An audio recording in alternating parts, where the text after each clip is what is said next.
Hello friends, আসসালামু আলাইকুম। আজকে মজাদার চিকেন মোমো রেসিপি নিয়ে তোমাদের সামনে হাজির হয়ে গেলাম।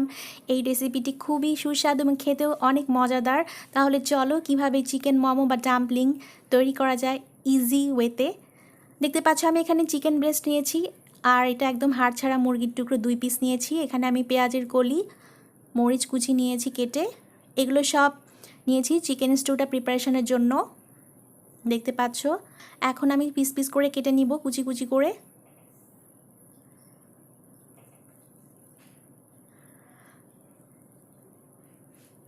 তোমরা চাইলে একটা নিতে পারো, আমি এখানে 2 টুকরা নিয়েছি, দেখতে পাচ্ছ।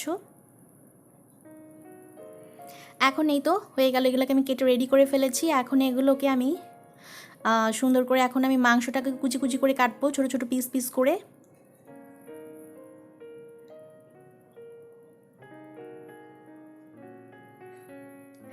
আর এটা একেবারে হাড় ছাড়া, চর্বি নেই, সলিড মাংস। আমি এটাকে সুন্দর করে কেটে নিচ্ছি এবং এভাবে কুচি কুচি করে কাটার পর এটাকে আমি ব্লেন্ডারে ব্লেন্ড করে নিব।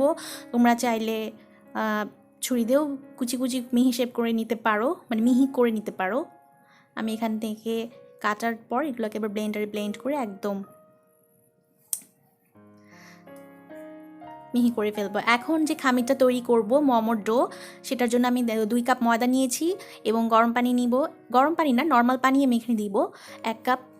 পানিটা অল্প অল্প করে দিতে হবে, আর সামান্য পরিমাণ 1 টেবিল চামচ লবণ দিতে হবে।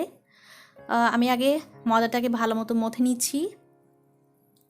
এই যে আমি পানি অ্যাড করছি অল্প অল্প করে, দেখতে পাচ্ছ।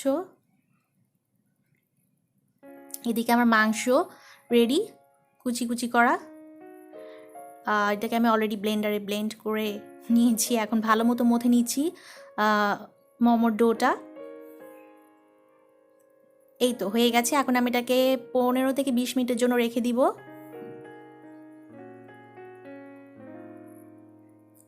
এখন যেটা করব, যে মাংসটা ব্লেন্ডারে ব্লেন্ড করে নিয়েছিলাম ওগুলোকে আমি এখন মেরিনেটিং করব আদার্স যে মশলাগুলো আছে সেগুলো দিয়ে। এখানে আদা কুচি, মরিচ কুচি, পেঁয়াজের কলি কুচি, এগুলো সবই নিয়ে নিব। চপ করা যে আছে এগুলো দিয়ে দিচ্ছি এর মধ্যে।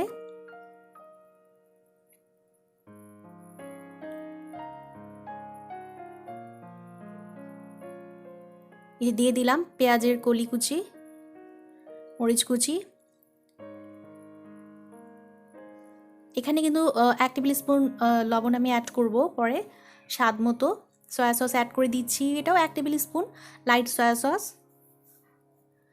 এই যে লবণ অ্যাড করে দিচ্ছি 1 চা চামচ। আমি একটু সামান্য গরম মশলা গুঁড়াও দিয়েছি 1 টেবিল চামচের মতো, সরি 1 চা চামচের মতো। এটা যার যার চয়েস, যে যতটুকু খেতে পছন্দ করে, ঝাল লবণ কম বেশি সে সেইভাবে দিতে পারে। আর এখানে আমি একটু গরম তেল অ্যাড করেছি, অবশ্যই তেলটা গরমই অ্যাড করতে হবে, তাহলে মাংসের স্টুটা জুসি একটা ফ্লেভার হবে ভেতরে এবং সফট হবে, খেতে অনেক মজা লাগবে এবং এটা খেতেও টেস্টি হবে মোমোটা।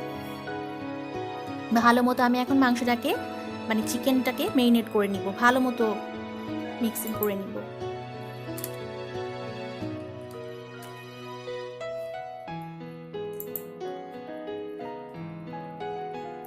এই তো একদম সফট চিকেন স্টু তৈরি হয়ে গেল।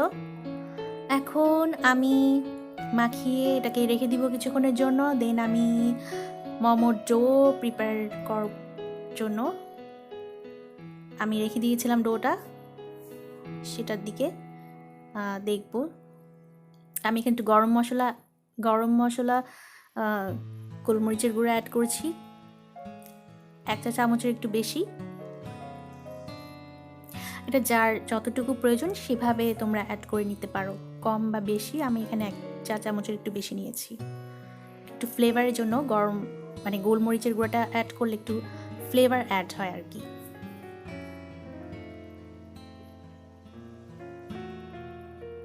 ভালো মতো আমি মাখিয়ে নিচ্ছি। এখানে আর কিছু আমি আপাতত অ্যাড করব না। গার্নিশিংয়ের জন্য আমি এখানে লেবু, পেঁয়াজের কলি নিয়েছি। আসলে আমার কাছে যা যা অ্যাভেলেবেল ছিল আমি সেগুলোই নিয়েছি। তোমাদের কাছে যেটাই থাকবে অ্যাভেলেবেল সেটাই তোমরা ইউজ করতে পারো। এখন আমি ডোটা তৈরি করে নিব। এই যে আমি ডোটা তৈরি করে নিচ্ছি। আমি বেলুন পিড়াতে ডোটা রেখে চিকন শেপ করে নিয়ে ভালো মতো এটাকে ময়ান দিচ্ছি। এটাকে কিন্তু এখন আমি কেটে নিব। ছুরি দিয়ে নিয়েছি, কারণ ছুরি দিয়ে আমি সমান পিস পিস মানে ছোট ছোট টুকরা করব, যাতে সবগুলা পিস মানে সেম থাকে, সেজন্যই আমি ছুরি দিয়ে করে নিচ্ছি।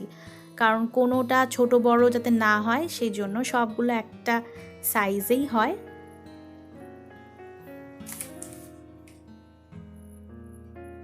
আমি এখানে গোল গোল করে হাতে নিয়ে গোল শেপ করে একটু চাপ দিয়ে এখানে রেখে নিচ্ছি।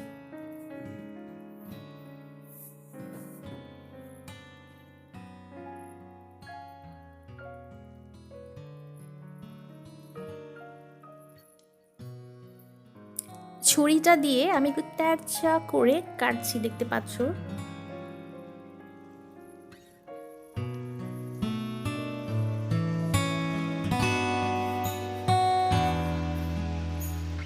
এগুলোকে পরে আমি আবার এই গোল করে শেপ করে নিব। প্রায় 15-16টার মতো হবে এই একটা দিয়ে। সাইজটা ডিপেন্ড করে যে যেরকম যতটুকু বড় করতে চায় সে সেভাবেই নিতে পারবে, কোনো সমস্যা নেই। আর আমি এখানে যাতে সবগুলো সমান রেখে 15-16টার মতো করতে পারি সেভাবেই নিয়েছি। সবগুলোকে আমি গোল করে নিচ্ছি, আর এখন আমি হাত দিয়ে চেপে চেপে গোল করে নিচ্ছি।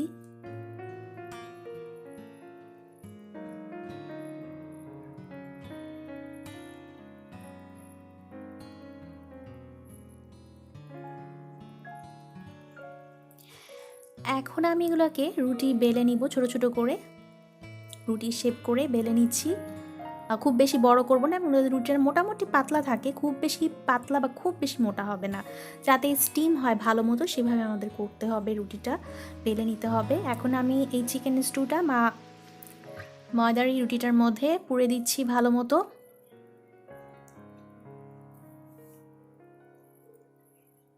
এখন আমি সুন্দর করে একটা শেপ দিব, একটা পুটলি তৈরি করব ছোট, একদম শাড়ির কুচির মতো করে ভাঁজ দিব। দেখতে পাচ্ছ আমি এই যে ভাঁজটা দিচ্ছি। আমি যদিও ফার্স্ট টাইম ট্রাই করেছি, আমি জানি না কতটুকু ভালো হয়েছে আমারটা, বাট যতটুকু আমার কাছে মনে হয়েছে আমি ততটুকু চেষ্টা করেছি পারফেক্ট করার জন্য। আসলে মোমোর কিন্তু অনেক রকম শেপ আছে, আমার কাছে এটাই সবচেয়ে ইজি মনে হয়েছে, এই জন্য আমি এই শেপটাই চুজ করেছি। তোমরা চাইলে অন্য শেপেও করে নিতে পারো, যার যার পছন্দ মতো সে সেভাবে করে নিতে পারো। এই যে হয়ে গেল, আমি ভাঁজ করে ফোল্ডিং করতে করতে একদম শেষ পর্যন্ত নিয়ে এসেছি। এখন এটাকে একটু হাত দিয়ে একসাথে চেপে নিয়ে আসবো, তারপর একটু গোল করে গোল শেপ দিয়ে দিব মুখের কাছে। তো এই তো হয়ে গেল মোমো শেপের পুটলি। আমি কিন্তু এই মোমোগুলোকে রাইস কুকারে করব, 10 মিনিটের মতো মিডিয়াম হিটে স্টিম করব। আমার কাছে যেটা ছিল বাসায় অ্যাভেলেবেল রাইস কুকার, আমি এটা দিয়েই করেছি। এই তো হয়ে গেল চিকেন মোমো। এটাকে আমি সয়া সস, একটু তেঁতুলের সস, মরিচ দিয়ে এখানে একটা সস করে বানিয়ে নিয়েছি। হয়ে গেল আমার জুসি ফ্লেভারের চিকেন মোমো। আর দেখতেই পাচ্ছ কতটা সুন্দর এবং পারফেক্ট হয়েছে। তো আমি তোমাদেরকে ভেঙে দেখাচ্ছি ভেতরটাও কতটা জুসি হয়েছে। তেলটা কিন্তু অনেক ইম্পর্টেন্ট, এই তেলটা যতটা সুন্দর দিতে পারবে মিক্স করে চিকেন স্টুর সাথে, ততই কিন্তু চিকেন মোমোটা জুসি হবে এবং খেতেও টেস্টি হবে। দেখতে পাচ্ছ একদম পারফেক্ট হয়েছে, একদমই পারফেক্ট কালার এসেছে। তো বন্ধুরা, আমার এই চিকেন মোমো রেসিপিটি ভালো লেগে থাকলে লাইক দিতে ভুলবেন না, এবং অবশ্যই সাবস্ক্রাইব করবে আমার চ্যানেল এবং আমার সাথেই থাকবে। ধন্যবাদ।